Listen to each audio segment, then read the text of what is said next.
questions. We now move on to topical issues, and there are 5 deputies: Deputy Kenny, Broughan, Coppinger, Corcoran Kennedy and Matty McGrath, to discuss improvements in the diagnosis of the treatment of endometriosis, commencing with Deputy Gino Kenny.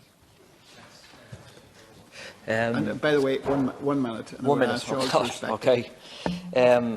Mr. First of all, I'd like to commend the Endometriosis Association of Ireland, who spoke at last Tuesday's AV room, and I'd like to personally thank Kathleen King, Amy Brown, Sarah Maloney and Jean Sutton, and I think their testimony enlightened myself and many people that were at the AV presentation. 1 in 10 women will have the diagnosis of the condition, and that's nearly 155,000 women in Ireland. And on average, it will take 9 years to get a diagnosis. And as a person that had very, very little knowledge of this condition, I find it actually truly shocking that so many women can suffer in silence, and it takes so long for a diagnosis for endometriosis. Some women have to travel abroad to Romania, to Britain, for not only surgery but also fertility treatment. And I think endometriosis almost has become the Cinderella of our health system, where it's largely forgotten. So today's, hopefully, Minister, you can shine some light on the women that are suffering in silence. Sorry, Deputy Coppinger. Yeah. There's many health issues that are neglected in this country and in society in general, mental health, etc. But I have to say I've been absolutely shocked reading the accounts and the emails from many women following the briefing organised by Deputy Gino Kenny. And I have to say as well, there is a pattern with women's health. There's a nobility in suffering, and the long-suffering woman as a motif in our history and religion is very strong. But it is not acceptable that people would live with chronic, debilitating pain, that they would be dismissed by their doctors, that they would be failed to be diagnosed for several years, and then they would be sent abroad for their health care. Something many women said would not happen after repeal, and is still happening. And yet 155,000 women are suffering this, many going to Britain or even Romania. Now, let's be absolutely clear. We are dealing with a gender bias in medicine. The type of medical misogyny that we saw with cervical cancer is in many patterns here. And what we need is a centre of excellence to now be established, to diagnose women at a very early stage, not to be dismissed as just having period pain, and then to get the treatment that they need at a very early stage. And I'd ask you to do that, Minister. Thanks, 1 minute. And I'd like to warmly congratulate my colleague, Deputy Gino Kenny, for hosting the recent briefing in our AV room of the Endometriosis Association, with striking testimonies from young women who have been treated appallingly by our health system over the years in diagnosing and treating this debilitating disease. And as Deputy Kenny said, 1 in 10 women suffer from endometriosis. There are around 155,000 women in Ireland with the condition. And of course, the average time for diagnosis is around an astonishing 9 years. And I agree with Deputy Coppinger. This again shows us the fundamental issue around women's health outcomes and the gender bias in medicine generally. The chair of the Endo Association, of course, Ms Kathleen King, told us Irish women are having more ineffectual surgeries than their counterparts, sometimes up to 20 surgeries, and because of lack of specialists in the area. And of course, the association and the women affected want much greater education and awareness around the disease and around menstruation in general. Young girls need to know that severe menstrual cramps are not normal, and that medics need to investigate these issues fully, rather than, for example, putting young girls on the contraceptive pill for years when the real cause of pain isn't discovered until infertility issues start later in life. Thanks, Lascan. Corcoran Kennedy, 1 minute. Thank you very much, Lascan Corla. Minister, endometriosis is a condition unknown to most people, but those suffering from this chronic inflammatory condition know it all too well. Its debilitating impact on their quality of life. Women live with pain, fatigue and risks to fertility, and may also experience challenges to maintaining good mental health. In fact, the Endometriosis Association of Ireland puts a figure of 1 in 10 women experiencing the condition. I want to compliment this small charity for their work in offering support for women and their families, and also for highlighting this condition, a true example of patient activism. They've told us that those living with endometriosis face significant challenges, such as access to effective healthcare, timely diagnosis, poor public awareness, and difficulties in the workplace. Developing patient-centred care is crucial for sufferers of this condition. Minister, I have a lot more that I could be saying on this, but I hope that you will take consideration of the concerns raised here this afternoon and bring it back to the Minister for Health, including the establishment of a centre of excellence to deal with this disease. Finally, Deputy Matty McGrath. Well, hi to you, Minister. I'm delighted to be joining my colleagues on this issue. Minister, I've been contacted by a number of constituents who are suffering from this debilitating and chronic condition, including Aoife Halley, Rachel Ball and Amy Brown. All of these ladies have asked for our support.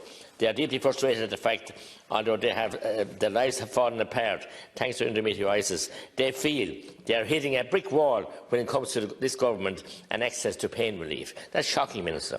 They feel unheard and they feel uncared for. The briefing last week, and thanks to Deputy Kenny in the AV room, was deeply moving. It was full of bravery. One of those ladies, Amy Brown, contacted me again today with further details about a consultant who performed incorrect and incomplete surgery on her, with the direct result that her life has been changed beyond all recognition. It is a scandal that these people, these women, this lady, young lady, have to go to such lengths to get appropriate treatment and support. And I'm looking for an absolute and categoric assurances, Minister, that the concerns of these ladies have raised, that they will be addressed without further delay and further embarrassment. It's a shocking state of affairs. Minister Daly has 4 minutes.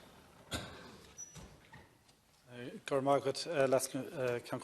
I would like to thank each of the deputies for raising this important matter here today and bringing it to the attention of the House. I understand that it is within the scope of a general gynaecologist to diagnose and treat the majority of cases of endometriosis. Therefore, a GP referral to a gynaecologist is a standard pathway of care for the management of endometriosis in Ireland. This is similar to the pathway in place for the management of other gynaecological conditions. Information provided by the HSE indicates that endometriosis can be a difficult condition to diagnose and treat because of the variation of presentations, which can affect the physical and indeed the mental well-being of patients to varying degrees. Treatment may include pain medications, hormone treatment and surgical interventions.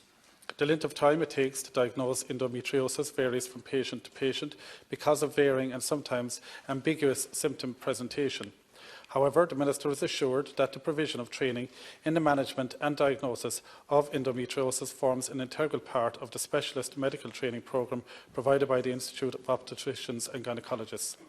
The HSE National Women and Infants Health Programme has advised that the best way to help the majority of patients with endometriosis is to improve access to gynaecology services. As such, the programme has developed a plan to increase capacity and reduce waiting times for women awaiting general gynaecology, which includes patients with endometriosis.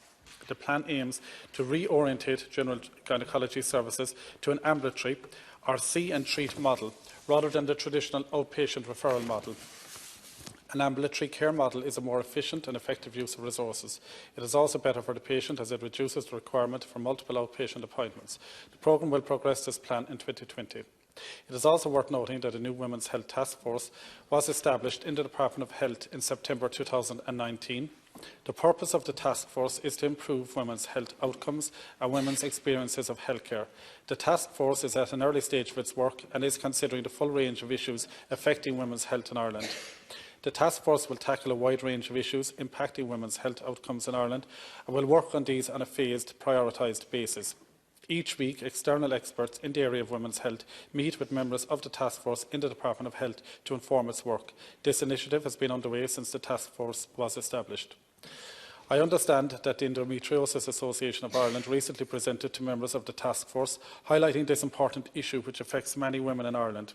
This issue will be considered by the task force alongside a range of other issues affecting women's health.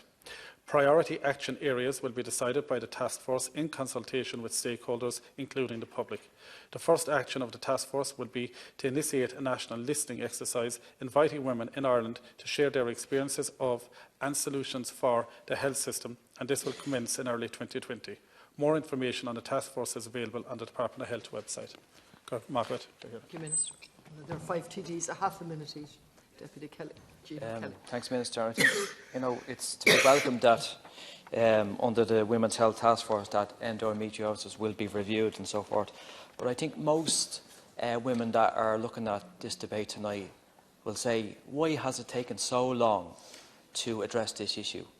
I think there's a paternal kind of narrative in healthcare, and over the last, I think particularly in the last 2 or 3 years, we have seen women being let down completely, not only by the Irish health system, but society as a whole.